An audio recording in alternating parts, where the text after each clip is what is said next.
Ang bagong ipinatawag na nag-iisa, nagliliyab na espiritu ng apoy na bulaklak ay agad na nagsimulang kumilos. Ang pulang bulaklak ay sumabog sa dakilang kapangyarihan, nagpadala ng maraming madilim na galame patungo sa kawan ng mga nilalang na parang paniki, madaling tumagos ang mga galame sa mga halimaw, at sinimulan silang kainin ng bulaklak, gamit ang kanilang madilim na enerhiya upang tulungan ang pag-unlad ni Fang Yi. Nang mawala na ang mga kawan, si Fang Yi ay dahan-daang lumapag sa gitna ng malaki na ngayong pulang bulaklak. Mula roon, pinanood niya ang malaking berde at pulang alimpuyo sa langit kung saan nabubuo pa rin ang hari ng anomalya. Sa kanyang mga matang nagliliyab sa pula, naisip niya na kahit na nakikita ang higanteng nilalang, kakaiba ang pakiramdam nito, parang refleksyon sa tubig.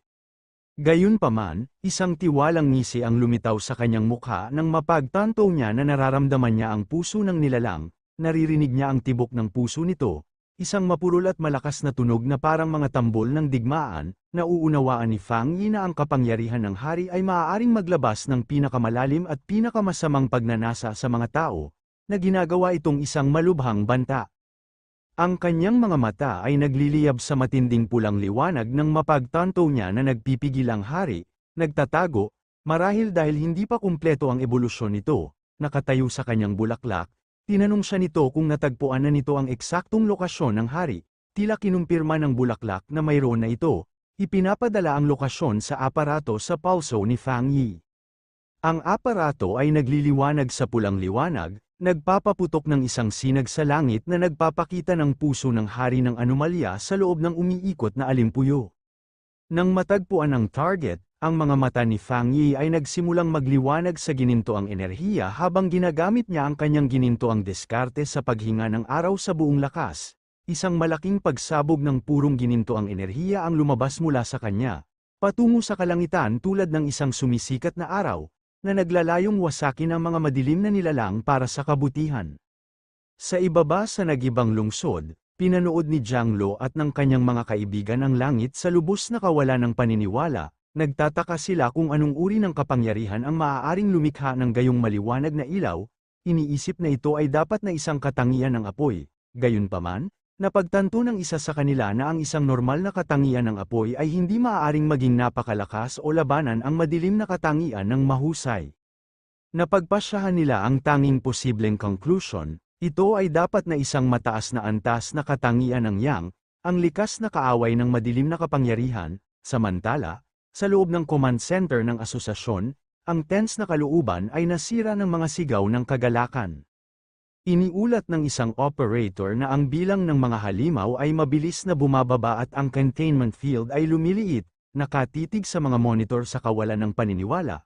Halos hindi makapaniwala ang mga opisyal na ang sitwasyon ay biglang bumaliktad, sa labas ng nakulong na lungsod, napilitang huminto ang isang convoy ng militar.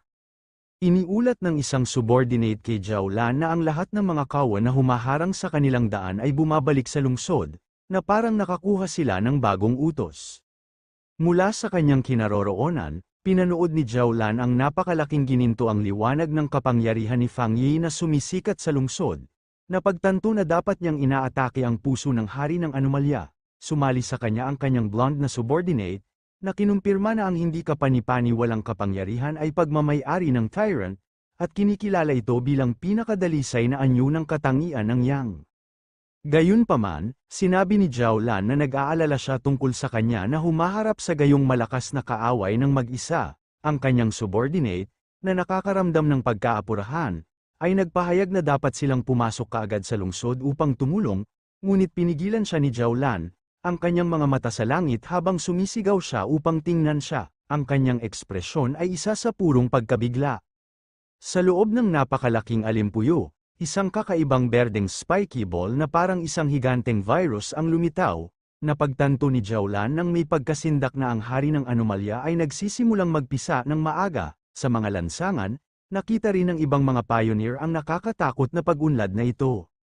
Tinitigan ng isang lalaki ang nagpapapintig na berdeng masa, na kinikilala ito bilang pinagmula ng lahat ng kasamaan, na puno ng galit at kalungkutan para sa kanilang mga nahulog na kaibigan. Siya at ang iba pang mga pioneer ay nangako na papatayin ang bawat huling halimaw. Samantala, sa loob ng isang nasirang gusali, pinanood ni Lin Yi, ang pulang buhok na pinuno, at isa pang pioneer ang Krisis.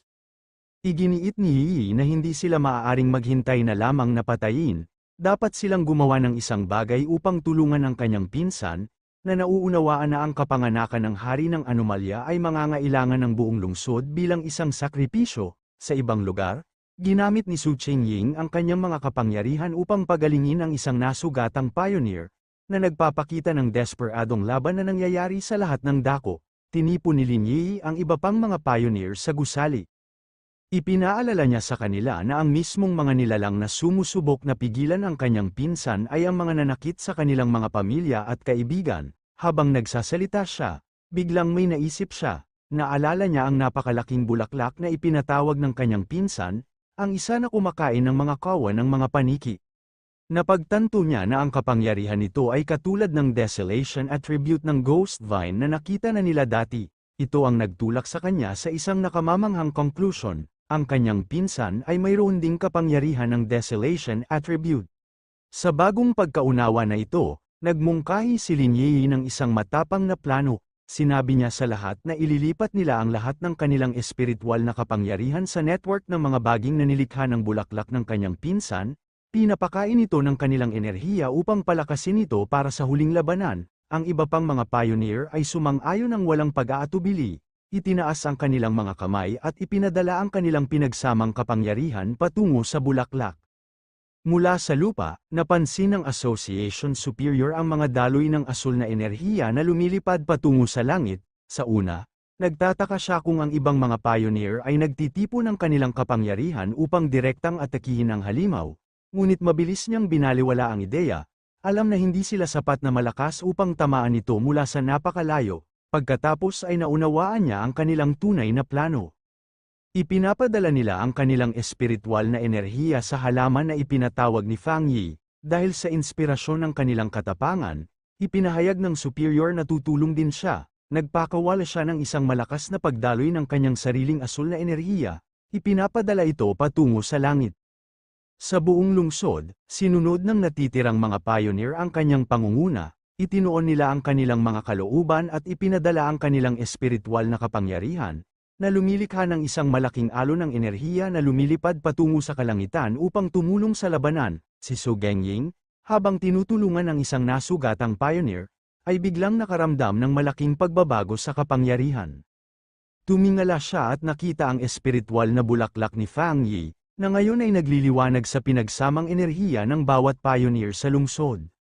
Napagtanto na ito ang huling paninindigan ng sangkatauhan, tinipon niya ang kanyang natitirang kapangyarihan at ipinadala ito upang sumali sa iba, na pinapalakas ang bulaklak para sa isang huling malakas na atake laban sa puso ng hari ng anomalya. Ang halimaw ay nagpakawala ng isang huling, nasaktang hiyaw nang tumama ang atake sa target nito, na sinundan ni Fang Yi na naghatid ng isang mabilis at mapagpasyang slash na tumagos sa katawan nito. Pagkatapos ng malaking labanan, lumutang si Fang Yi sa hangin, pinupunasan ang dugo sa kanyang mukha. Isang boses mula sa communicator ang apurahang nagbabala sa kanya na ang lahat ng mga kawan ng paniki mula sa labas ng lungsod ay pumupunta na ngayon sa kanyang posisyon. Napakalaki ng mga numero.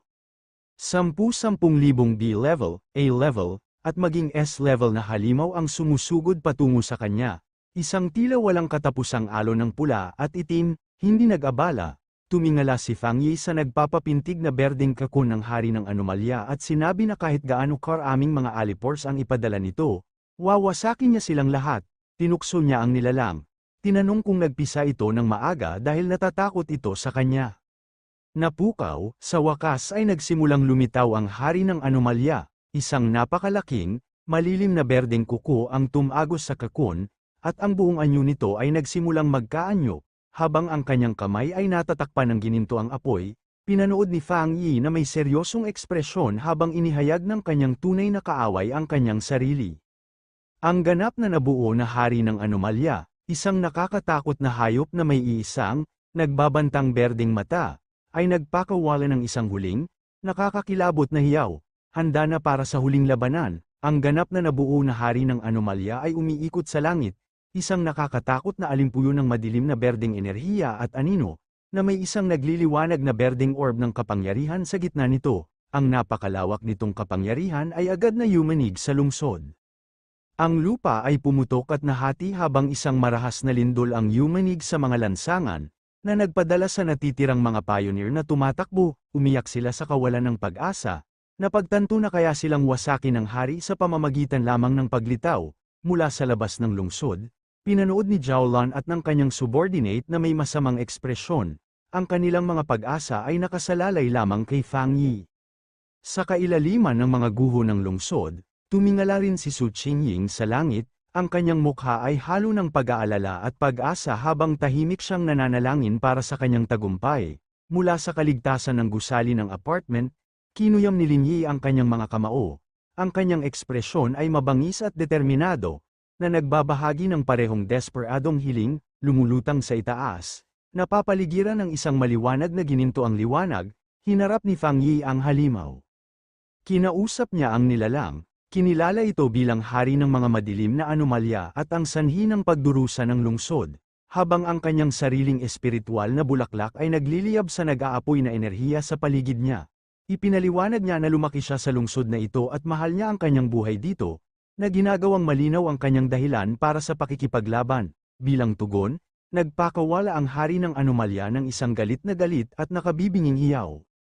Sa isang huling, determinadong tingin mula sa kanyang nagliliyab na pulang mga mata, ibinigay ni Fang Yi ang kanyang huling mensahe, sinasabi sa halimaw na alang-alang sa kanyang tahanan, kailangan itong mamatay. Ang kanilang dalawang napakalawak na kapangyarihan ay nagbanggaan sa isang malaking pagsabog ng pula, berde, at gininto ang liwanag, ang kapalaran ng buong lungsod ay nakasalalay sa balanse.